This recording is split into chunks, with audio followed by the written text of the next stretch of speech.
Money drives the world. Who at least once in their life hasn't wished to be a billionaire? In India, Crorepati. Many of us really are quite curious about the life story and lifestyles of billionaires, and some of us also really think like all the rich people do is nothing but just enjoying. So let's take a look into the life of a billionaire, the creator of a huge international brand. I think like everyone must be knowing it, everyone. And he's also friends with billionaires like Bill Gates, Warren Buffett, and so many more. And he's a very gifted storyteller. And of course we will be looking into his life. I mean that great person's life through a book, and by his book. And that book is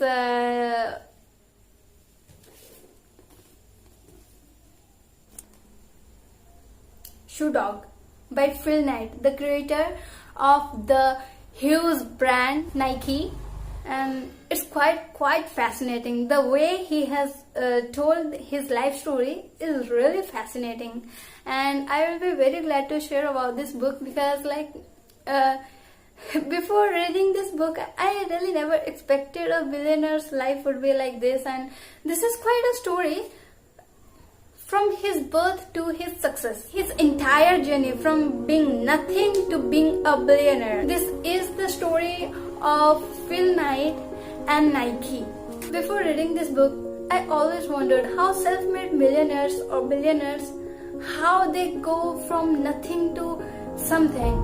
And this book really gave me that vibe, that gave me that whole feel, like being nothing, entirely nothing, to being a huge success. I mean, it's really, it takes overnight to realize that success. It really somehow looked like an overnight success, but when I read this book, I felt through that journey, and I knew that to have that overnight success, you might have to work for many years. It's not just about time, it's about your dedication, it's about our whatever we sacrifice it. We all think of billionaires, big businessmen like they are successful because they are so mature. They really get that beautiful idea out of their experience, their life, because they are so old. They have spent so much of time and so much of experience. But really, it's nothing like that. Phil Knight, he is a big businessman. He is quite a big businessman right now. And you know where he got his idea? From his college assignment. It is quite a story. Like actually he didn't start his Nike right away. Okay, so he worked for Tiger, a Japanese company, and he really did the world tour. Like he went to Japan, China, India, and so many more countries, Vietnam and all. I mean he was kind of like touring Asia. Because there is so much more about Asia. Okay, so and of course there will be, because like he started his business from a Japanese company named Tiger, and Tiger is a brand of shoes. It's a very known brand of shoes, and we are still really using it. Some of us are. After reading, I really got to know most of the billionaires, they do a lot of traveling. I mean, it's not just traveling. I mean, they do a lot of exposure. They do get a lot of exposure. Maybe by traveling, maybe by doing so many more jobs, maybe by joining the army and all. Like, there are so many billionaires who haven't really started their entrepreneurship right away. They have been through so much, and they get that experience, they explore their passion, they explore themselves from that. That's what I got from Phil Knight, that when he was out on the world tour, he worked like a salesperson, and he worked like for consultation services and all.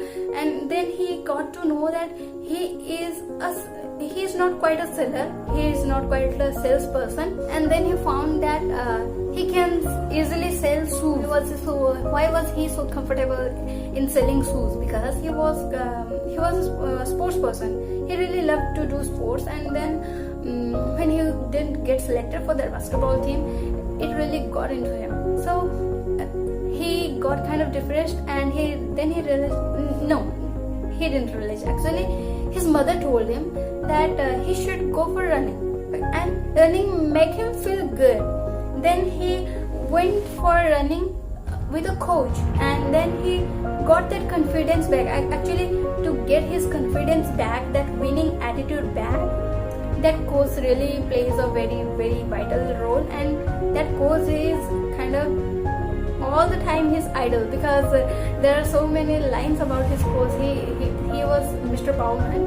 He was kind of a legend for him, a living legend for him. So that coach got his confidence back by making him push his limits, push his threshold. And then he got that fascinated about shoes because of that running. And also there was another coincidence that his mother was always working in shoes, in sports shoes, so he felt quite comfortable about it. He wanted to work for that Japanese company, for the Tigers, and he started selling them. Actually, when he started working for that company, he lied to them about his own company. There was really no company, and after coming back, he started as a company, and then he pursued his dreams. He made that company open franchises, and he made sure that the shoes that are imported from Japan, which are used in America, should be only from his distributorship. His distributorship means he will be the only medium to get those shoes from Japan to America. Okay, so he made sure of that, and he really did a very great turnover about those shoes, because those shoes they really had their quality and people liked them. And his friends, his friends who were his partners, they were quite interesting. This book is really quite interesting. I have enjoyed a lot, and I have also realized a lot that how management, how actually a manager works. It's not about manager, but the owner of a company is kind of a manager of the company initially. When his sales were really doubling every year, they wanted to do something better. They wanted to give the people something new, something better. And that time Adidas was the king, the queen of the whole sports sale market, or whole sports world. Okay, so they wanted to give a very nice competition to Adidas, and they wanted to do something new, something better. And his coach Bowerman, he was a very genius person, and he tried to do something experiment. He always did some kind of experiments to make his runners run faster, better, and to make his runners achieve everything. And he was quite successful in his experiments actually.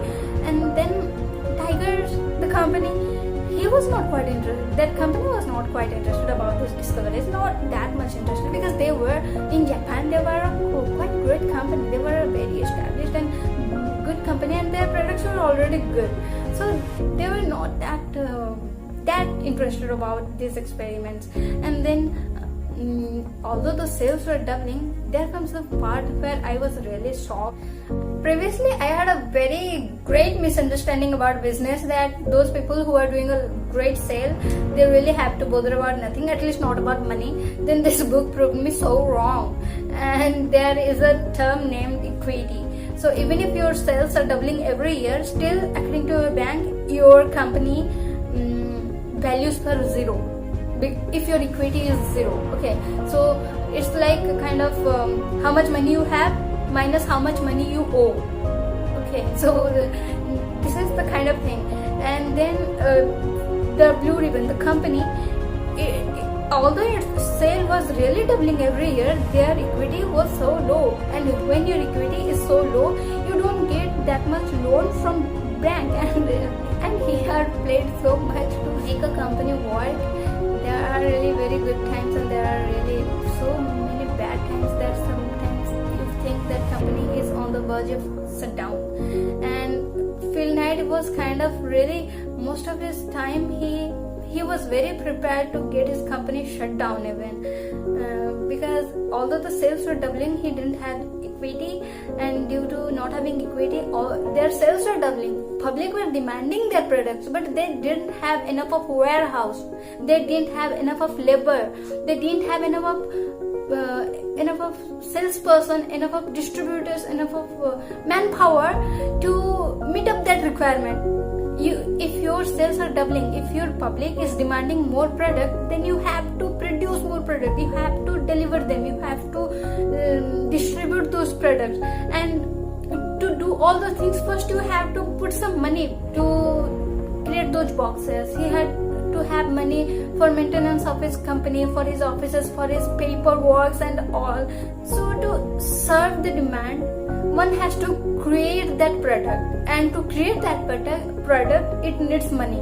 For example, if in our place there is a huge demand of biryani, the person who will be providing us the biryani, he has to buy the raw materials, he had to invest on the gas, he had to invest on the manpower to make that biryani, and he has to invest on the packaging, he has to invest on the delivery system. So you guys understand how much more it cost actually it really looks like. So there is the thing, there was this problem.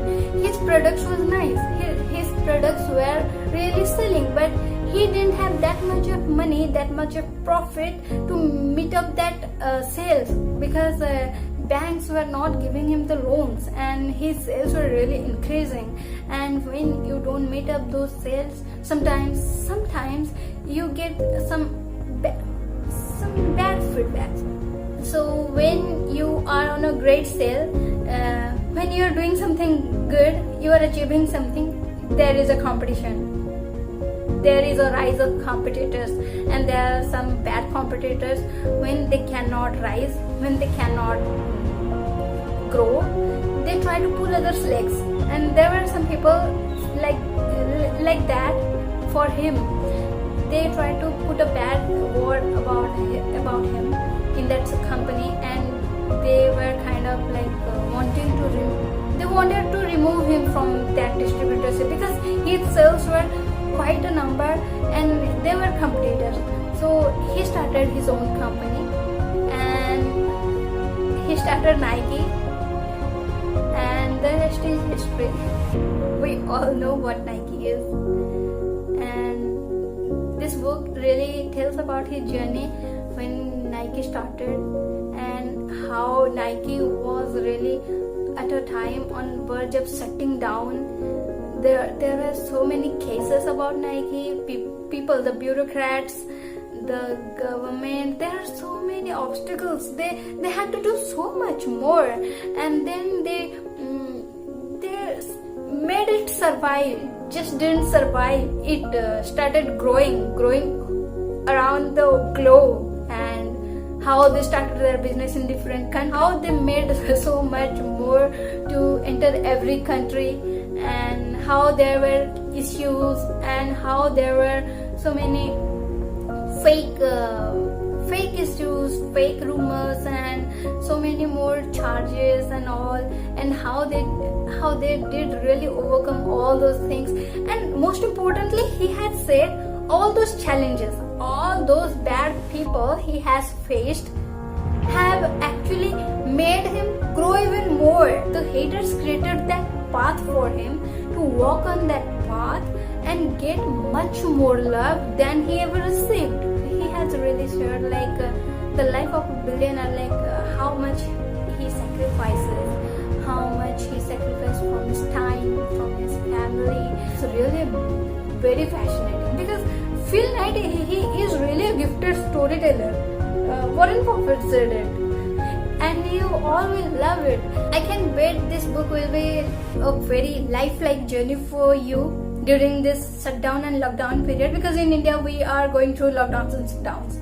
So guys, you really read it, and just let me know about what you felt after reading this book, what you got to know, what have you revealed about anything. And till then, see you in the next video. Bye bye.